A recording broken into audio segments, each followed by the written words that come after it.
What leader in your organization owns the go-to-market strategy and revenue end to end?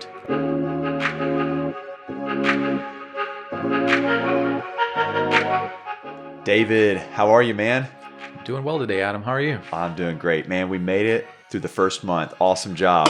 Cheers to episode 5. Here's to episode 5. Exactly.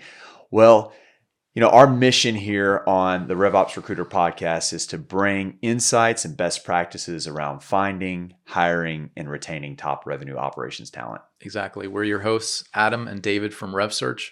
Thanks for tuning in. Yeah. So, David, what are we going to jump into today? What are we going to talk about?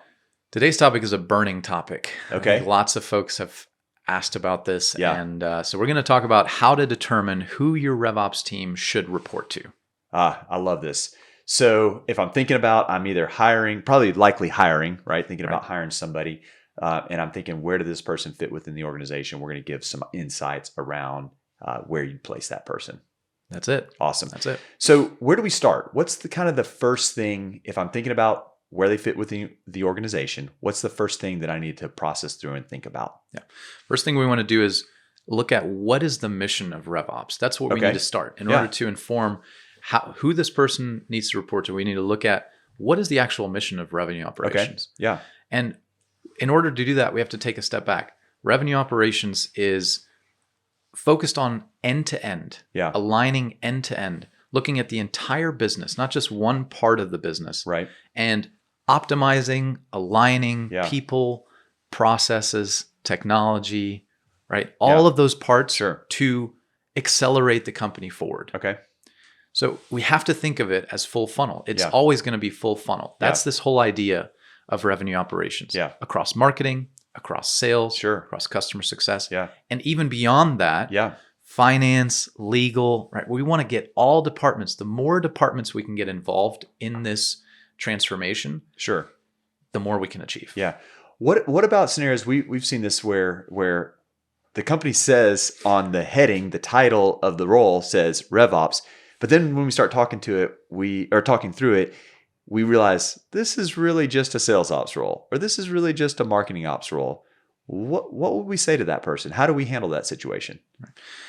We've covered this in a previous episode, but it's this: everybody kind of starts more siloed, and that's natural. It usually starts more in sales operations. But the reality is there comes a point where the change happens, and it's a natural change. And so we want to challenge those individuals that are in these types of companies at that growth stage to think more holistically. Because there is more, and we're going to cover this today. There's more that RevOps can do beyond just sales operations. I mean, the reality is, why settle, right? Why settle for someone that just takes on one role? There are folks out there that can handle the entire funnel, that can bring great impact to sales, but also bring great impact to all these other functions as well. And so why settle there? I love that. So before we even think about where to place them, the first thing we're going to say is, okay, what am I supposed to be accomplishing with revenue operations? Once I understand that, now I can step back and say, okay, who should this person report to? I've got this RevOps leader that I'm about to hire. Where do I place them in the role? Who does this person report to? So the first question we want to ask here is, what leader in your organization owns the go-to-market strategy and revenue end to end? Okay, the whole thing. The whole thing. Yeah. Who has the most influence across all of those departments? Because that's really what we want. We don't want the RevOps leader reporting into a non-revenue go-to-market focused leader. Yeah. So who owns that in your organization? And a lot of times what we're seeing now with this new shift to a data first commercial leader of the CRO, that's what we're seeing. The CRO is that role. That's the definition of this role, is a go-to-market leader that's looking full funnel and that's driving the go-to-market strategy. Okay. That's the individual that we recommend if you have them. Yeah. So a lot of these organizations we see now, they have a CRO, they've got that person. And so it seems pretty natural. That's probably the person that owns the go-to-market strategy, the revenue strategy. What if I don't have that person yet, right? What if I say, okay, I don't have a CRO. Where am I looking now? Where do I go to? What we want to say here is, don't get hung up on titles. Okay. Yeah. It can easily happen, right? We need this title. The reality is we need to go a level deeper and go beyond the title. what is the influence? What's the reach of this individual? Okay. Yeah. And that's where we talked about this in preparation for this. Yeah.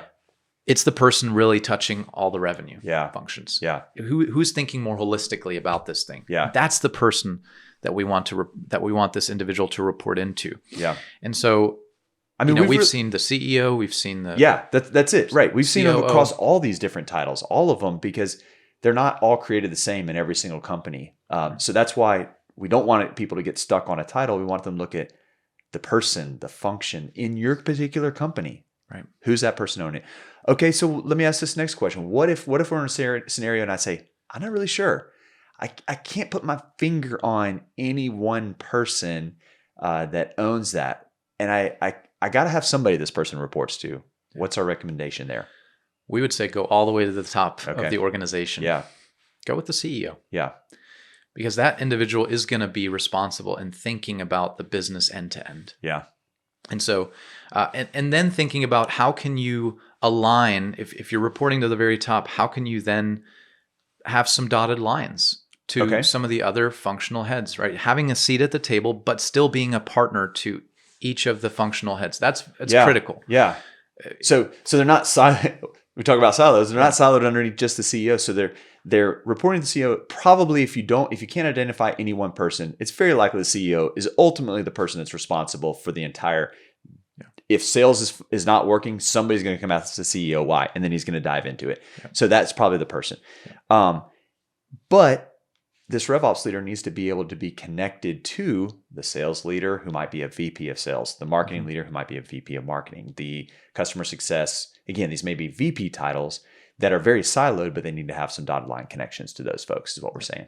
That's right. Yeah. So our first recommendation, obviously, if you have a CRO who's that true go-to-market revenue leader, whatever that title is, that's the first approach. Sure. But then don't get hung up on titles, but go as senior as possible. Okay. Don't go down, and we'll go into this next. Yeah, I love it. Don't go down into a function. So we're saying go senior. Why? Why do we say, or what would you say to someone? We've had these scenarios where companies have come to us and said, hey, we think that this RevOps leader needs to report to the VP of X, a particular siloed function. What are our thoughts around that? We don't recommend it. Okay. Because of what happens is when you're in that siloed function and you're reporting to one leader who's focused on one part of the funnel. Yeah. You're never really going to look at what's best for the overall business. Yeah. Thinking revenue end to end. Yeah. But you're thinking about, hey, there's this problem in this function, and you're at the mercy of you're reporting to an individual that's focused on this specific function. And so there's just a lot to unpack there, a lot involved. Yeah. Potential reporting structure, politics, right? I mean, there's more to it. Yeah, there's a lot to it. The reality is we kind of thought about RevOps role and we said it's full funnel. If we put them underneath, then they're not really able to address the needs of the entire business. And it's not that leader that they're under is selfish or bad. It's just nature. It's nature. That individual is focused on whatever their priorities are. Mm-hmm. And they're naturally going to go to that person, the RevOps leader, and say, hey, we need help here. We need help here. But it's going to be siloed into that one thing. Yep. Exactly. And so we think about it like a good way to think about this is root cause analysis. Mm.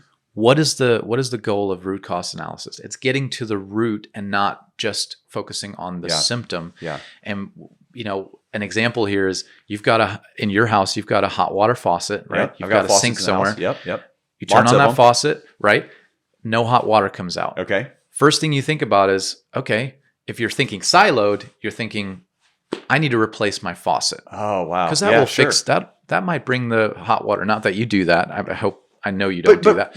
But that tends to happen if you compare it to a revenue engine and, for example, sales operations. Yeah. We've got a problem here in our sales function, and we think that's the most important thing that we need to solve right now. Yeah. If you're not taking a step back and not looking at root cause analysis is all about taking that step back, looking at the entire, talking about the plumbing system in your house, the entire system. Sure. And you might find that problem at the water heater. That might be the biggest bottleneck you need to solve to get the velocity, to get that throughput, to get that impact. Yeah. You can only do that if you're looking at it holistically. end to Yeah. end. Holistic is going to go and say, where's the actual problem, not just the symptom. The symptom showed up at my faucet in my kitchen sink, no hot water coming out. And if I'm small and thinking just about that one piece, I might think replace this thing. But the reality is something's wrong with the hot water heater. Go to a different part of the system and get that thing fixed. And water will be flowing again. Exactly. Yeah. No, I love this. So what about why we've talked about kind of these different, we need to think about the function, then we need to think about who they report to. But why does this matter? Why is it important? Why should someone take the time to work through all this prior to hiring somebody and just throwing a name on a JD that says, here's who this person is going to report to? Why is this so important? It comes down to impact. Yeah. It comes down to impact. We go back, what does revenue operations do in an organization? It unlocks untapped revenue potential in a company. It's a revenue function, right? Through not only cost savings, but revenue generating optimization of processes, right? All of the process improvement that accelerates revenue. Now we can go and do more of this efficiently, right? We're saving time. We're optimizing end to end, and we're actually growing the company by going upstream, by looking holistically. We're growing. We're growing the company. So it comes down to impact. And if you're settling for just one part of that funnel, if you're focused, hyper focused on just trying to focus on sales operations, you're going to miss out on some of those other revenue opportunities, right? The untapped revenue potential. That's the bottom line. And what's required to do that is this individual needs to have access to all of your processes in every department. They need to have access to data in every department. They need to have access to the entire tech stack across the entire company. They need to be able to drive change across the entire, cross-functionally, across the entire business. And that ultimately gives you that acceleration, as opposed to focusing on, hey, we've got some symptoms here, and we think these are the most important things. No, I think, and you know what we're not saying is that you can't. It's not that you can't drive change and you can't have some impact, but how great could the impact be if this person had access to everything? Settling for less. Right? Again, back to the beginning. We don't want to settle for less. Of course not. What if we can have end to end? What if we can truly have these? The statistics we see about revenue operations on Google, this growth, that only happens if you allow this individual to actually touch all parts of your business. Man, that's so good. What if a company out there is saying, hey, we haven't been doing this. We have RevOps, but we haven't been doing this. What does that mean for them? Well, it means you're not truly doing RevOps. It might just be that you have a marketing ops or a sales ops leader with the RevOps title. There's hope, right? There's hope for everyone. The thing is that you can do this. You can do this. Right? You can make the shift. You can make the change, but it's not truly the RevOps function unless they have access to the entire funnel. You might just be settling for less. So don't settle, folks. Man, David, this is awesome. I love this. I think this is hopefully going to be hugely impactful to the folks that are listening in. So thanks for all your insight. Absolutely. Thank you guys for tuning in. Check us out, YouTube, Spotify, Apple Podcast. Follow us. We're going to be here next week. Thanks for joining the RevOps Recruiters. Absolutely. Enjoyed it, David. Thanks, man. Same.